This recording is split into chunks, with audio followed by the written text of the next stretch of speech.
魏无羡抖了抖耳朵，下意识退开一步，并环顾四周，再回头看向蓝忘机，对方仍是那副眼明心清的端方雅正模样。魏无羡禁不住在心里嘀咕，莫非这人醉了？倒也没想过他醉起来是这个路数。蓝忘机见他退开，颇有些不满，抓起黑布就往他那边走去。魏无羡忙抬手挡住他，藏什么藏？这里又没有别人，不会吓到人的。蓝忘机一听这话，神色更显不悦，竟强硬的一手按住魏无羡的双手，一手掀起黑布，再次盖过魏无羡的头顶。魏无羡挣脱不开，暗自感叹了一下蓝忘机的惊人臂力，然后服软的道：好啦好啦，这里只有我们2个人，我自己都看不到，只有你能看到，还藏什么呀？蓝二公子，你大人有大量，就放过我吧。你要真让我盖着这黑布，我得憋死。你以为这是掀盖头呢？也不知是哪句话顺了蓝忘机的意，他听后略微一顿，倒也真乖乖地松了手。魏无羡得以呼吸到新鲜空气，不由大松一口气。偏头一看，蓝忘机仍在专注而严肃地盯着自己。魏无羡沉吟片刻，调笑着道：看我做什么？想了一下，臭不要脸地补了一句：好看。蓝忘机没有任何迟疑的，认真地点了点头。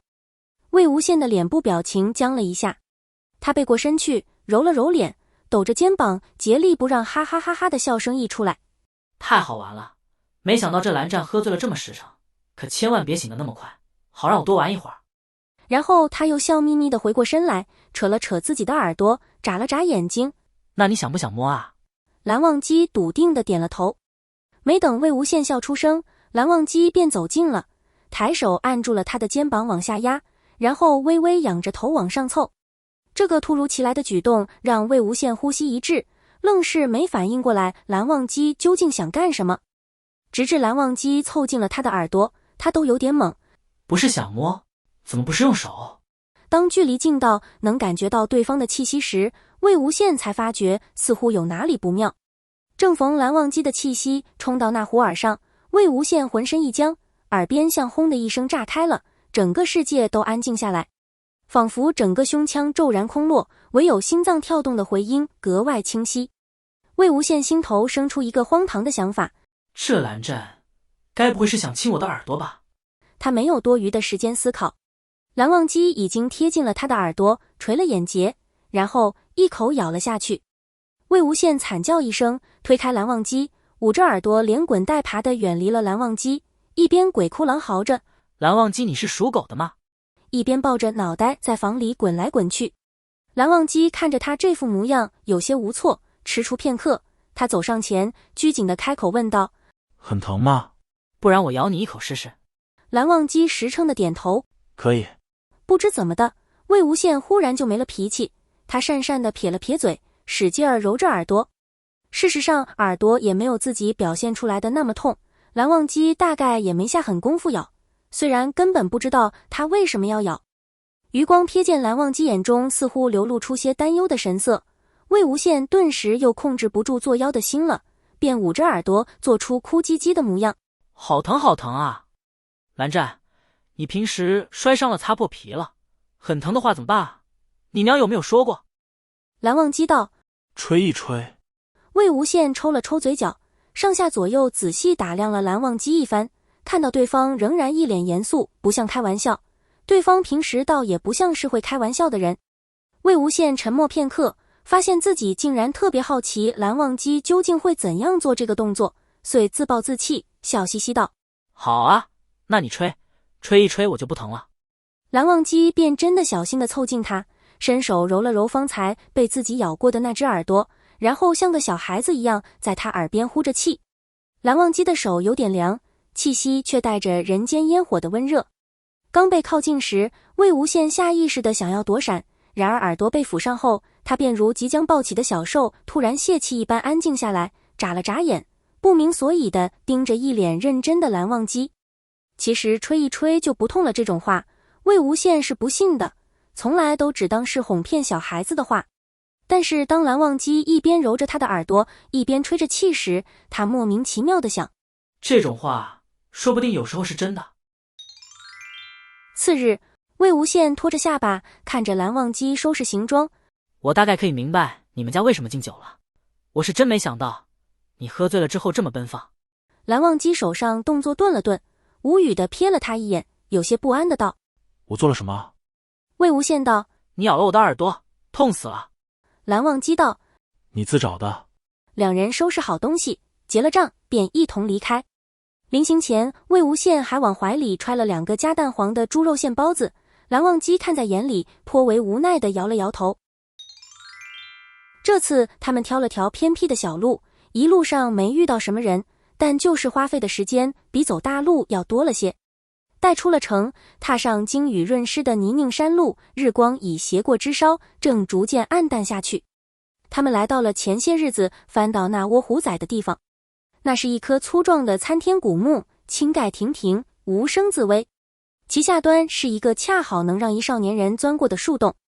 先前那赤狐应当是有意的施了障眼法，因而魏无羡当时瞅见这树，并不觉有什么异样，只无意拿剑扫了一下，让那障眼法出了缝隙，这才发现里头别有洞天。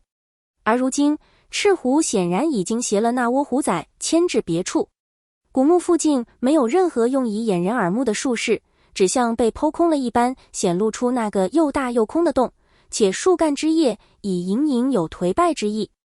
想来在这样一棵树的树干上挖这么大一个洞，是很难不伤及树的根本的。那赤狐先前也应当有用自己的力量维持古木生息，令其得以苟延残喘。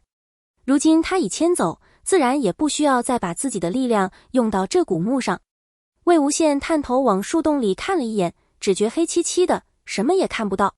于是他不死心地扒拉着树洞往里钻，尾巴在树洞外撅着，不甘寂寞地晃悠晃悠，像天边一团柔软的彤云。蓝忘机默然注视着此景，大概是觉得不忍直视，片刻后便将目光移开了。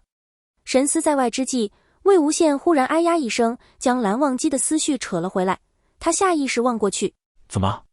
估计是把手伸进树洞掏东西了。此时魏无羡整个上半身都没入了树洞，留在外边的狐尾六神无主的胡摇乱摆着。他似乎想把身体往外抽，然而一抽又一抽，也不知是不是被怀里那俩肉包子卡住了，反正他整个人就这样卡在树洞里。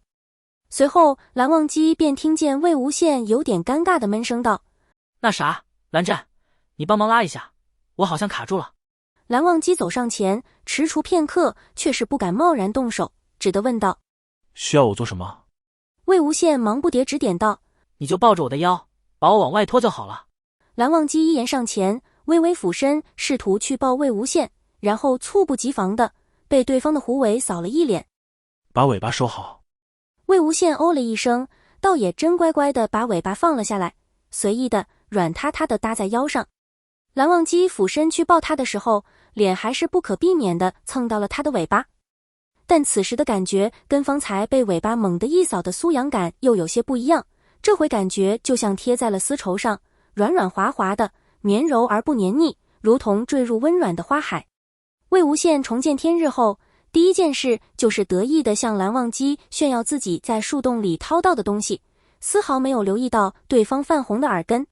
蓝忘机稍稍平复了自己的气息，注意力立即就被魏无羡手里的东西射了去，他不由蹙了眉，此处为何会有？他的话语戛然而止。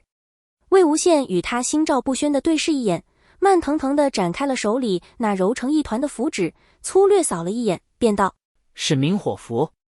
明火符是仙门百家中使用范围最广的符纸之一，只要手捻符纸，运出灵力，念出咒文，符纸便可自燃。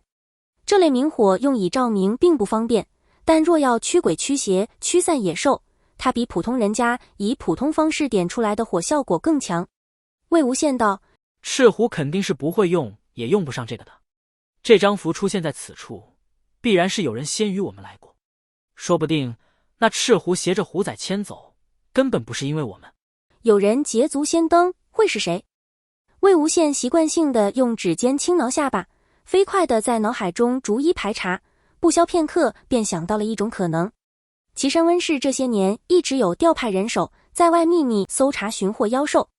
小道消息说，温若寒早年一直想得到一件狐裘，那狐裘必须采于汲取天地精华的灵狐身上，相传不仅有延年益寿之效，更有可能使人修为大增。传闻毕竟是传闻，是真是假难以判别。就好比姑苏城坊间传闻日日来偷鸡摸狗的是一只顽劣的狐妖，然而有点见识的人都能明白，生于钟灵毓秀之地，那狐狸沾不上妖气，沾的是仙气。但若是暗温若寒的性子，哪怕只是没有任何根据的传闻，他也是绝不肯放过的。